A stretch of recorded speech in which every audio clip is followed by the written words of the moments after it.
Assalamualaikum warahmatullahi wabarakatuh. Selamat datang Ananda sekalian pada video pembelajaran materi perkuliahan pengantar pendidikan. Baiklah, pada video kali ini kita akan membahas tentang hakikat manusia dan perkembangannya. Kenapa kita harus mempelajari materi ini di perkuliahan pengantar pendidikan? Jawabannya adalah karena manusia merupakan subjek dan objek pendidikan. Maksudnya adalah pendidikan itu dilakukan oleh manusia, dari manusia, dan untuk manusia. Kemudian kita sebagai calon pendidik harus benar-benar tahu apa itu hakikat manusia, sehingga kita mengetahui gambaran yang jelas dan benar tentang manusia, agar dapat memberi arah yang tepat kemana peserta didik harus dibawa. Dan juga kita harus mengetahui apa itu sasaran pendidikan, yang tak lain dan tak bukan adalah manusia itu sendiri. Nah, manusia diciptakan oleh Tuhan itu berbeda dengan makhluk lainnya dan memiliki ciri khas sendiri. Pada video kali ini kita akan membahas dua subbab besar tentang hakikat manusia. Yang pertama itu apa itu sifat hakikat manusia, kemudian tentang wujud dari hakikat manusia. Sehingga setelah menonton video ini, Ananda sekalian diharapkan memahami betul tentang apa itu sifat dan wujud dari hakikat manusia. Baik, silahkan tonton video ini sampai akhir. Baiklah, kita akan melanjutkan pembahasan tentang hakikat manusia dan pengembangannya. Pertama yaitu mengapa kita harus mempelajari hakikat manusia. Seperti yang sudah dijelaskan sebelumnya, bahwa sebagai calon pendidik kita harus mengetahui gambaran yang jelas dan benar tentang manusia. Hal ini karena manusia merupakan sasaran dari pendidikan kita. Dan juga kenapa kita harus mempelajari hakikat manusia, karena agar dapat memberikan arah yang tepat kemana peserta didik itu harus kita bawa. Selanjutnya, apa yang membedakan manusia dengan makhluk lain? Nah, ini disebut juga dengan sifat hakikat manusia, di mana manusia memiliki ciri-ciri karakteristik yang membedakannya dengan hewan. Lantas, apa saja ciri karakteristik tersebut? Yang pertama yaitu akal pikiran. Akal pikiran ini berfungsi untuk menimbang, agar manusia bisa menimbang, memikirkan mana yang baik dan mana yang buruk dalam menjalani kehidupan. Selanjutnya yaitu ada cipta rasa karsa. Nah, cipta rasa karsa ini berhubungan dengan nilai kebenaran, nilai keindahan, dan nilai kebaikan. Nah, kedua ciri karakteristik ini pada manusia tidak dimiliki oleh makhluk Tuhan lainnya. Dari kedua sifat tersebut maka ada 8 wujud sifat hakikat manusia. Akan kita bahas secara rinci satu persatu. Yang pertama yaitu kemampuan menyadari diri. Menurut diri Jakara, kemampuan menyadari diri disebut juga dengan istilah mengaku, di mana manusia itu tahu dengan potensi yang dimilikinya serta kelemahan yang ada dalam dirinya. Kemampuan ini menjadikan manusia menyadari perbedaan antara dirinya dengan makhluk Tuhan lainnya. Nah, di sini kita sebagai seorang pendidik mesti mampu menjadikan manusia bisa, atau peserta didik kita bisa menggali semua potensi yang ada pada diri mereka, sehingga mereka dapat berkembang ke arah kesempurnaan dirinya. Nah, kemudian wujud selanjutnya yaitu kemampuan bereksistensi.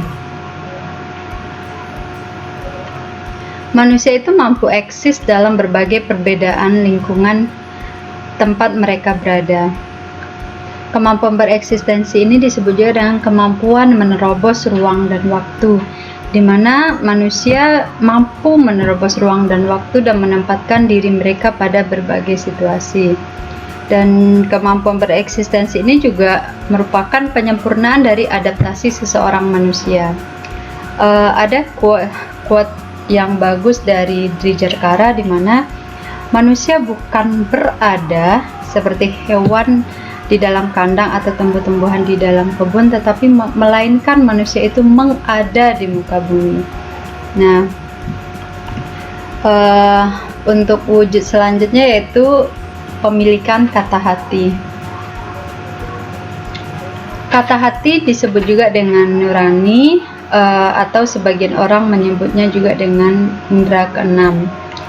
Kata hati manusia biasanya tidak akan pernah salah atau keliru. Kata hati senantiasa membawa kebaikan pada diri manusia.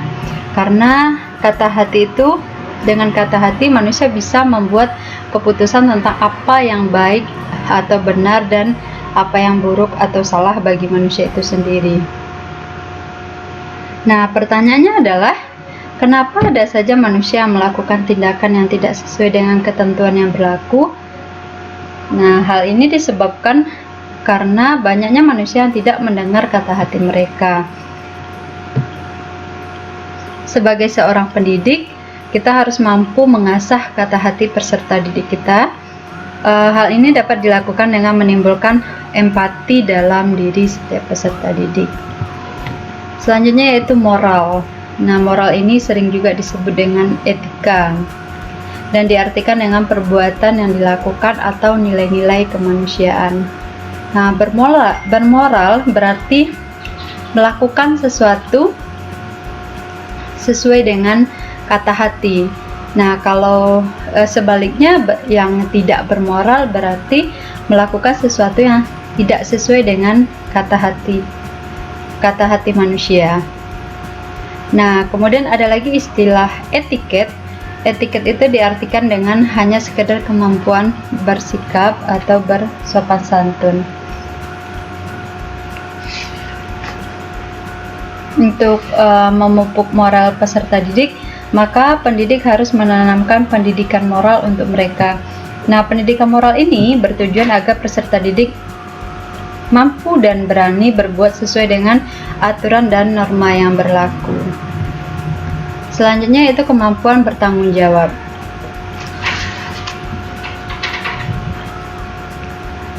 Bertanggung jawab berarti kesediaan menerima konsekuensi dari apa yang disampaikan atau dikerjakan.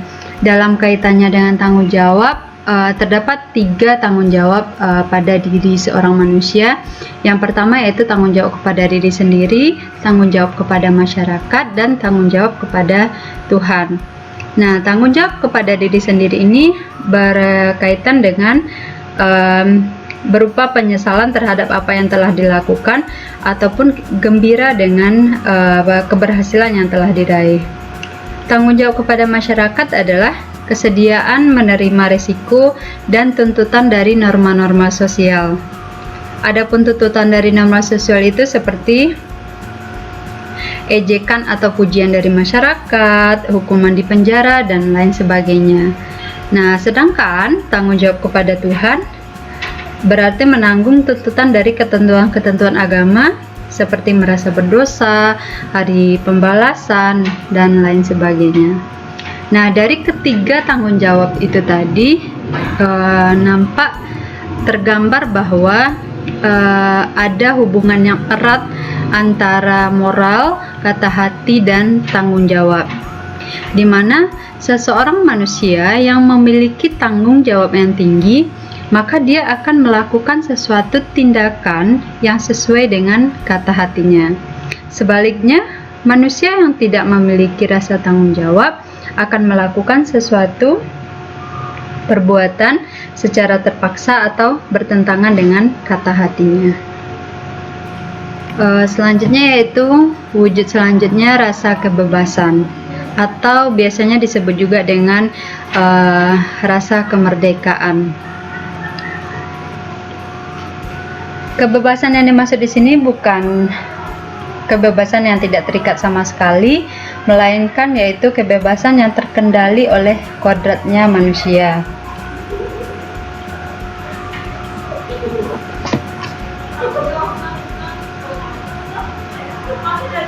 Jadi pada hakikatnya kebebasan yang hakiki itu adalah kebebasan yang terikat dengan ketentuan yang ada. Maka peran pendidik di sini adalah bagaimana membentuk kebebasan peserta didik yang terikat pada aturan-aturan yang ada dengan menginternalisasikan nilai-nilai, aturan-aturan ke dalam diri peserta didik. Karena pada hakikatnya aturan-aturan itu bukan untuk menghilangkan kebebasan, melainkan untuk menimbulkan keteraturan dalam kehidupan sosial.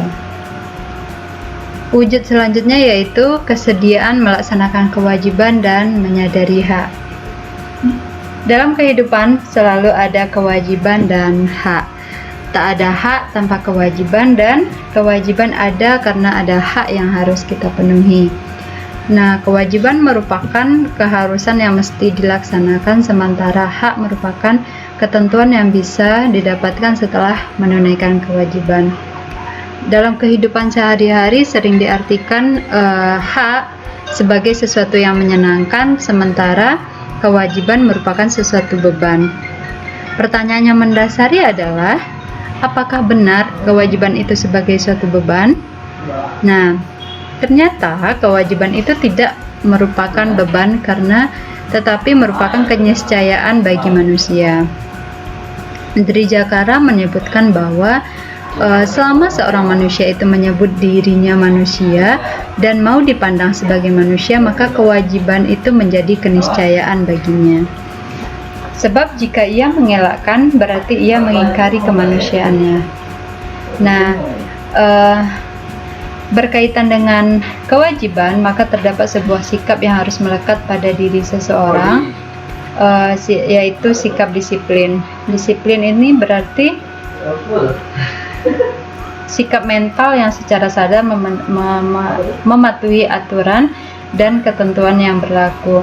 Orang yang berdisiplin maka akan secara sadar mengikuti pedoman dan melaksanakan sesuatu tindakan berdasarkan aturan yang berlaku. Dan yang terakhir yaitu kemampuan menghayati kebahagiaan. Kebahagiaan ini merupakan perpaduan dari usaha, hasil atau takdir, dan kesediaan menerima. Nah, pertanyaannya, apakah semua orang pernah merasakan kebahagiaan? Apakah orang kaya itu hidupnya bahagia? Atau apakah orang yang miskin itu tidak pernah bahagia?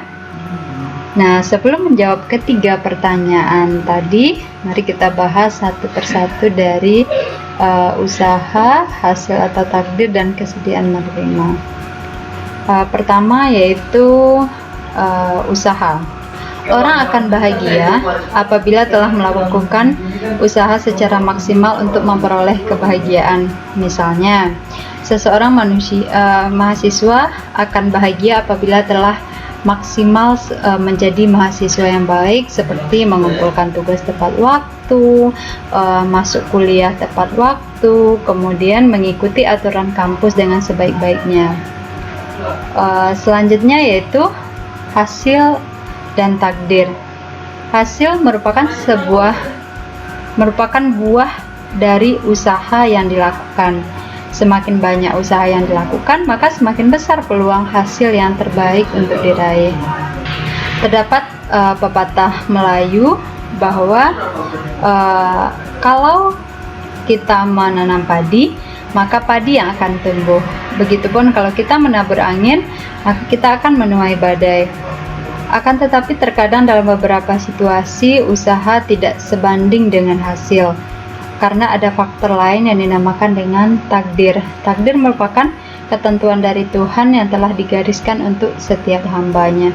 Terkadang kita sudah berusaha sangat semaksimal mungkin, tapi hasil yang kita peroleh belum sesuai dengan apa yang kita harapkan, karena kita memang sudah ditakdirkan begitu.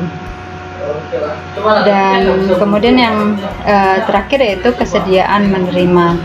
Kesediaan menerima ini adalah kunci dari kebahagiaan. Orang yang bahagia pada hakikatnya adalah orang yang sedia menerima apa yang dihadapinya. Dengan upaya yang maksimal dan tentunya berdoa, maka selesailah upaya dari diri seseorang untuk memperoleh kebahagiaan, tinggal melihat hasil dan takdir dari Tuhan. Nah, berdasarkan penjelasan yang tadi, maka Ananda sekalian dapat menjawab ketiga pertanyaan yang tadi. Nah, kemudian peran pendidikan pada dasarnya adalah untuk menghantarkan peserta didik menuju kebahagiaan. Peserta didik harus dapat membawa peserta didik untuk lebih mengenali dan lebih dekat dengan dirinya, lingkungannya, dan Tuhannya. Kemampuan menghayati kebahagiaan adalah kemampuan manusia menghayati keadaan dan kemampuannya menerima ketentuan dari Tuhannya.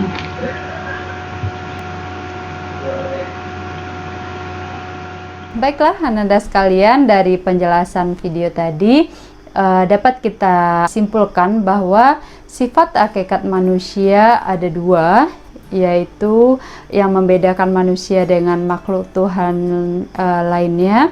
Yang pertama yaitu akal pikiran, kemudian yang kedua adalah cipta, rasa, dan karsa.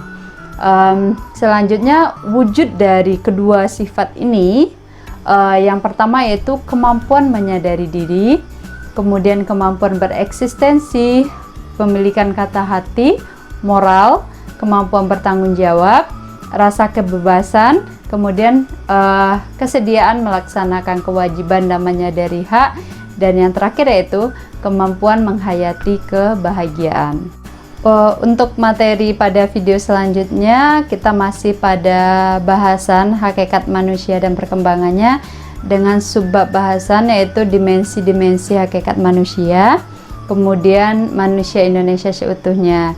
Jadi Anda sekalian bisa mencari materi ini silahkan dari buku sumber atau dari internet.